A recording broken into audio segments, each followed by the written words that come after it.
भारत ने पाकिस्तान को बुरी तरह से हरा दिया। इस हार के बाद पाकिस्तान की टीम तो निराश हुई, लेकिन भारतीय फैंस का उत्साह अपने चरम पर पहुंचा। जय श्री राम का उद्घोष होने लगा। जय श्री राम के नारे यूं ही नहीं लगे, इसके पीछे भी एक बड़ी वजह थी। इसको लेकर भी एक बहस सी शुरू हो गई, लेकिन इस मामले को गरमा दिया उदयनिधि स्टालिन ने।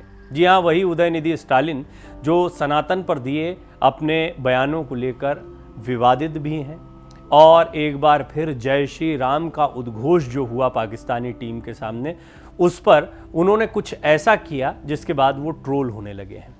दोनों ही पहलुओं को समझना होगा, क्योंकि उनकी आपत्ति क्या थी और दरअसल यहाँ पर भीड़ ने पाकिस्तानी टीम के सामने या उसके किसी एक खिलाड़ी के सामने जय श्री राम का उद्घोष क्यों किया। ये सारी चीज़ें मैं इस एक्सप्लेनर में आपके सामने रखता हूँ। बहुत बैलेंस तरीके से इस खबर को समझिए। तमिलनाडु के मुख्यमंत्री के बेटे हैं उदयनिधि स्टालिन। उन्होंने दरअसल इस मैच का एक वीडियो शेयर किया, मैच के बाद का था, और इसके प्रति अपनी गहरी नाराजगी जाहिर की। अंग्रेजी में हालांकि वो लिखते हैं, लेकिन नीचता जैसे शब्दों का भी इस्तेमाल उन्होंने कर दिया कि ये बड़ी नीच हरकत है। ऐसा क्या नाराज हो गए, पहले इस वीडियो के बारे में समझिए। वीडियो ग्राउंड का है। इसमें खेल के बाद पवेलियन लौटते हुए एक पाकिस्तानी प्लेयर दिख रहा है।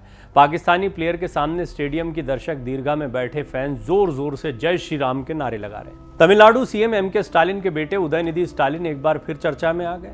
अभी उनका उठाया सनातन विवाद थमा भी नहीं था कि दूसरी बार इस बात से घिर गए। असल में शनिवार को अहमदाबाद में हुए भारत पाकिस्तान मैच के दौरान कई बार जय श्री राम के नारे लगे थे। पाकिस्तानी खिलाड़ियों के सामने भी जोर जोर से जय श्री राम बोला गया।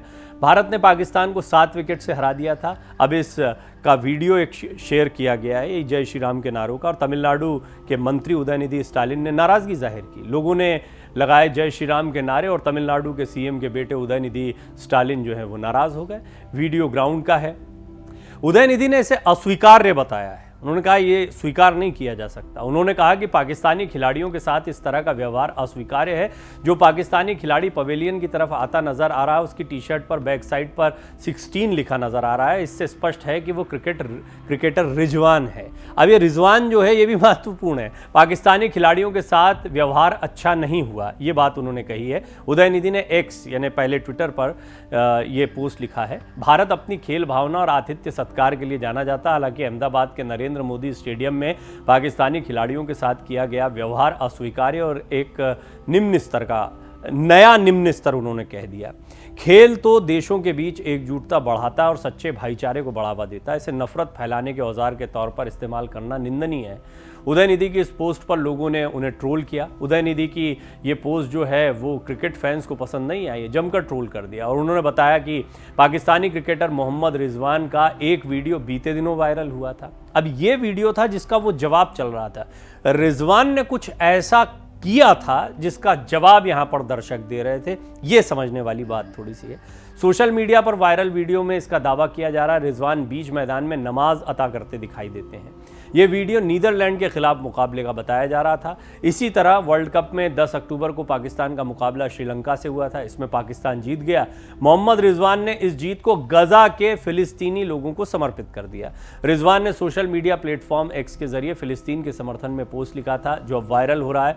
उन्होंने लिखा था यह गजा में हमारे भाइयों और बहनों के लिए था। जीत में योगदान देकर खुश हूं। इसे आसान बनाने के लिए पूरी टीम और खासकर अब्दुल्ला शफीक और हसन अली को श्रेय जाता है।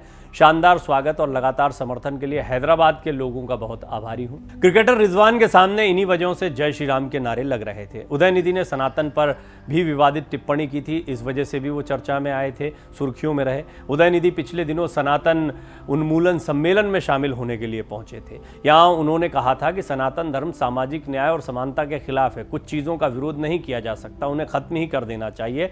इस मुद्दे का एक दूसरा पहलू भी समझना चाहिए। कई लोगों को ये जो घटना हुई है पाकिस्तानी खिलाड़ी रिजवान के साथ में, उनका पक्ष भी समझने लायक है कि क्यों नारे लगाए गए।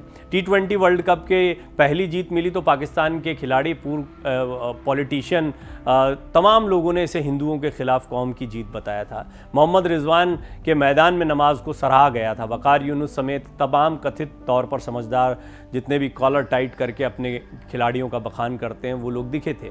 उस दिन एक ऐसे जंग का आगाज हुआ जिसका एक छोटा सा अंजाम अहमदाबाद के नरेंद्र मोदी स्टेडियम में देखने को मिला है। 1,32,000 की भीड़ एक सुर में जय श्री राम के नारे लगा रही थी और ये तो होना ही था। ये भी इन लोगों का कहना है जो ये तर्क दे रहे हैं कि ये बिल्कुल ठीक हुआ है जो हुआ है। दोनों ही पहलू मैं आपके सामने बैलेंस तरीके से रख रहा हूँ। आज नहीं तो कल दोनों देशों के बीच खेल सिर्फ नाम का खेल होता है। हर कोई जानता है कि ये किसी जंग से कम नहीं होता है। अंतर सिर्फ इतना है कि गेंद बल्ले से, हॉकी स्टिक से, तो कभी बैडमिंटन के कोर्ट में या कुश्ती के अखाड़े में लड़ा जाता है।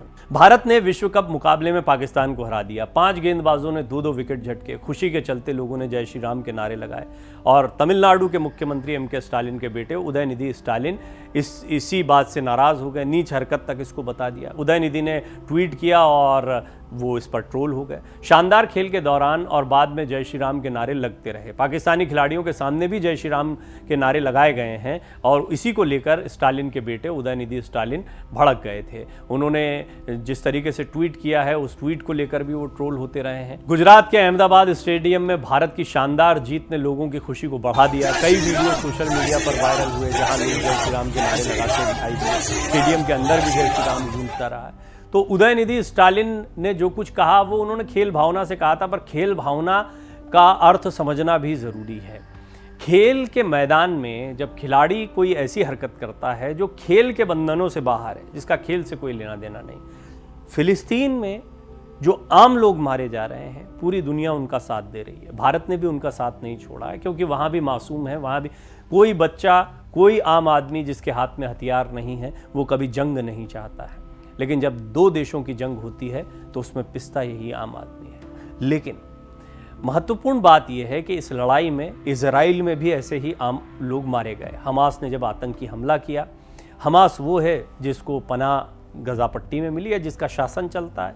अब वो फिलिस्तीनी जितने भी मौजूद हैं गजा पट्टी में, उनको आड़ बनाकर उनको मानव ढाल बनाकर इजराइल का मुकाबला करना चाहता है। इजराइल चाहता ज़मीनी लड़ाई लड़ी जाए और इनको पूरी तरह से नेस्तनाबूद कर दिया जाए। ये लड़ाई चल रही है। इस सब के बीच में फ़िलिस्तीन के लोगों के नाम उन्होंने अपनी जीत को किया था रिजवान ने, और उसके बाद में जय श्री राम के नारे यहाँ पर लगते दिखाई दिए। हालांकि देखिए, दोनों ही नज़रियों से अगर इसको देखा जाए तो ये सोचने समझने जैसी बात है। इस पर लोगों का अपना अपना मत हो सकता है, पर मेरे लिए ये जानना बहुत ज़रूरी है कि आप जो लोग इस रिपोर्ट को देख रहे हैं और यहाँ तक देखा है, आपको क्या लगता है?